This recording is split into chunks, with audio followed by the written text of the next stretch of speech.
السلام علیکم. Fair and square Khan کو گرہن لگ گیا. چاند کو گرہن لگتا سنا تھا لیکن خان کو گرہن لگ گیا. میں تبھی تو کہہ رہا ہوں چاند گرہن یا خان گرہن. میرا چھوٹا بھائی ہے ہمارا سمیع ابراہیم، بڑے اچھے پروگرام کرتا ہے، بڑا لائک فائک آدمی ہے. امریکہ، یورپ، مغرب، مشرق دے حسین امتزاج ہے وہ شخصیت ماشاءاللہ. امریکہ کو بعض کا بلا بلا بھی کہہ دیتا. میرے ایک عزیز ہیں امریکہ میں رہتے ہیں، وہ اس کو پوچھنے لگے یار ہم تو آگے امریکہ میں خوشحال ہو گئے سمیت آپ کے، اور ہم ہی اب امریکہ کو گالی دیتے ہیں. اس کا جواب تو کوئی نہیں تھا میرے چھوٹے بھائی کے پاس، لیکن بہرحال مجھے آج اچھا لگا کہ وہ بہرحال اس وقت وہ چاند ستاروں کی چال کے اوپر مبنی بھی کچھ پروگرام کرتے ہیں. یہ تو کچھ چیزیں میرا خیال ہے، میں تو ویسے شاید میں تو اس پہ اتنا زیادہ یقین نہیں رکھتا، لیکن بہرحال یہ جو نظام دنیا کا نظام فلکی، نظام شمسی، اس کے پیچھے مقناطیسی قوتیں، کاسمک پارز، ویوز، اور کچھ نہ کچھ ایسی چیزیں ہیں کہ جو چیز آنکھ کو دکھائی دیتی ہے اور اس سے بڑی دنیا آنکھ سے اوجھل بھی ہے، اور ہو سکتا ہے یہ اسی میں شامل ہو. جیسے میرے ایک دوست تھے فضل احمد سید، وہ بھی بتاتے تھے کہ فلاں جگہ چاند گرہن ہوا تو اس کے یہ اثرات ملکی معیشت پر یہ ہوں گے، ہلاکتیں ہوں گی، سیلاب آئیں گے، قتل و غارت ہوگی، ملک میں دہشت گردی ہوگی، سیاسی اپہیولز ہوں گی، یعنی سیاسی تختے الٹے جائیں گے، بڑے بڑے عہدیدار جو جسے انگریزی میں کہتے ہیں نا ہیڈز ول رول. تو آپ سمیع ابراہیم کے پروگرام میں چاند گرہن کا ذکر آ گیا. چاند گرہن تو آج جب ہم ریکارڈنگ کر رہے ہیں آج ہی کی تاریخ میں اس کے بارے میں خبریں سنی تھی، اور اسی استثناء میں سمیع ابراہیم صاحب کا پروگرام میں بھی زائچہ کھینچنے والے چاند ستاروں کی چال اور وہ جو غیبی چیزیں جو ہماری آنکھ سے اوجھل ہیں اس دنیا کی چال کو سمجھنے والے یا پیشین گوئیاں کرنے والے کہہ رہے ہیں کہ یہ جو چاند گرہن ہے اس کو آگے تھوڑا سا چل کے چلیں تو چند دنوں بعد 14 مئی جو الیکشن کی تاریخ ہے اس کے بعد ان کی مقبولیت میں بھی کمی ہوگی اور زوال شروع ہو جائے گا. تو اس لیے میں کہتا ہوں یہ چاند گرہن ہے یا خان گرہن ہے. تو یہ دنیا میں ویسے یہ ویوز آتی ہیں، ہمارے ہاں تو ویوز بہت ہی زیادہ آتی ہیں.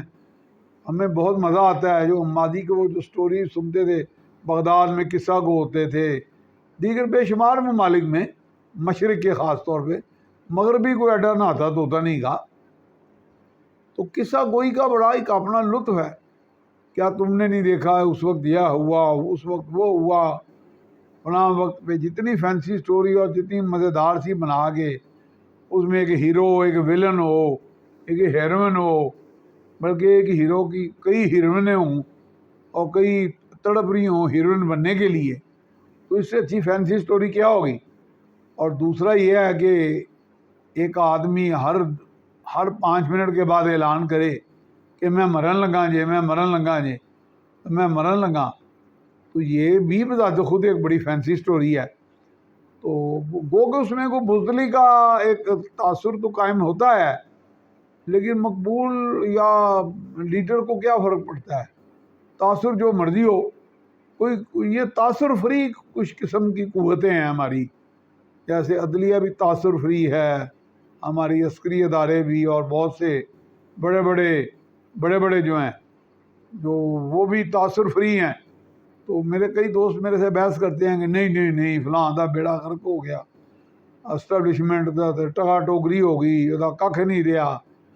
اور میں نے کہا بھائی بات سنیں، انہیں اصل حقیقت کا پتہ ہے کہ بات گرتی کتنی گر جائے گی. نہ ان کو کوئی ہتھ کڑی لگنی ہے، نہ انہوں نے جیلوں میں جانا ہے، نہ ان کا کھانا پینا بند ہونا ہے، نہ ان کی خوش خوراکی میں کمی آنی ہے، نہ ان کی گاڑیاں، پریویلیجز، پرکس. یہ تمام بڑے عہدیداروں کے بارے میں کہہ رہا ہوں، بھلے وہ سول میں ہوں، بھلے وہ عسکری اداروں کے ہوں. تو جب کمی آنی نہیں تو امیج خراب کر کے کیا ہوگا. میں کئی بڑے بڑے تاجروں کو جانتا ہوں جن کے امپلائیز، ان کے ملازمین ان سے ناراض رہتے ہیں، گالیاں دیتے ہیں، بددعائیں دیتے ہیں، اور بعض اوقات ان میں کوئی ہمارا دوست کنوے بھی کر دے. پاکٹ یونین کے بھی لوگ ہوتے ہیں نا کہ سر وہ تو آپ کو ماں بہن کی گالیاں دے رہا ہے فلاں بندہ. ان کا بھائی میرا کچھ نہیں جاتا، کام جب تک آ رہا کرنے دو. ایسے بھی ہم نے دیکھا ہے. تو میں لوگوں کو کہتا ہوں کہ جو ان اداروں کے پاس آئین کی طاقت، بندوق کی طاقت، یونیفارم کی طاقت، کالے کوٹ کی طاقت، افغانستان میں محفوظ پناہ گاہوں کی طاقت، اور جن چھوٹے موٹے کو ماڑے موٹے صحافیوں کو بھی یہ تھوڑی سی طاقت، اور جھوٹ بولنے کی طاقت، کوئی قلم کی طاقت، کوئی علم کی طاقت، کئی قسم کی طاقتیں ہیں ہمارے اوپر. ہم تو واقعی صحیح معنوں میں ایٹمی قوت ہیں. اتنی تابکاری ہے ہماری ہر طاقت میں. ایٹم بم تو بیچارہ میں مسکین جیا ہی ہے. تو اتنی طاقتیں جہاں پہ ہوں گی وہ میں نے کہا اتنے جو طاقتور لوگ ہوتے ہیں نا وہ امیجوں سے نہیں ڈرتے. اب بھلے ایک آرمی پبلک اسکول میں کتنے بچے مارے گئے، آنکھوں میں گولیاں، متھے دے اتنے مغز دے وچ نشانے لے لے کے مارے گئے.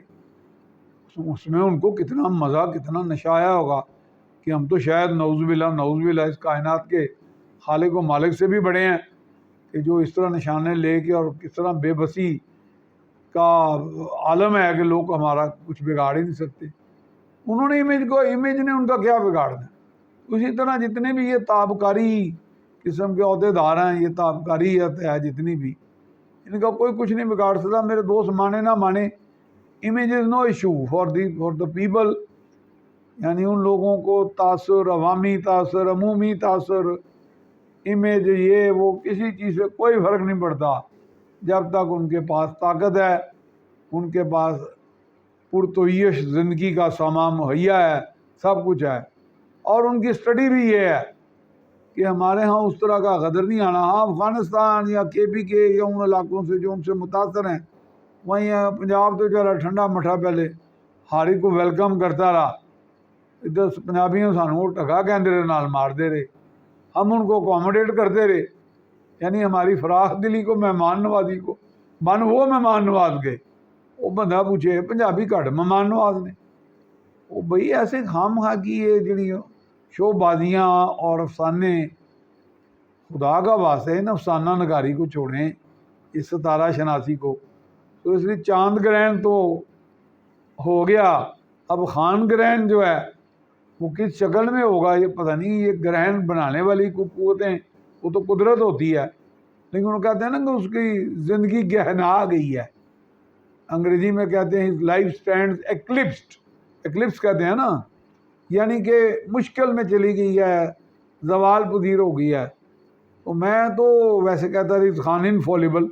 یہاں تو انگریزی میں انفالیبل کا مطلب ہوتا ہے جو کہیں گر نہ سکے، جو وہ ستارہ جو کہیں گر نہ سکے یا زوال نہ آئے.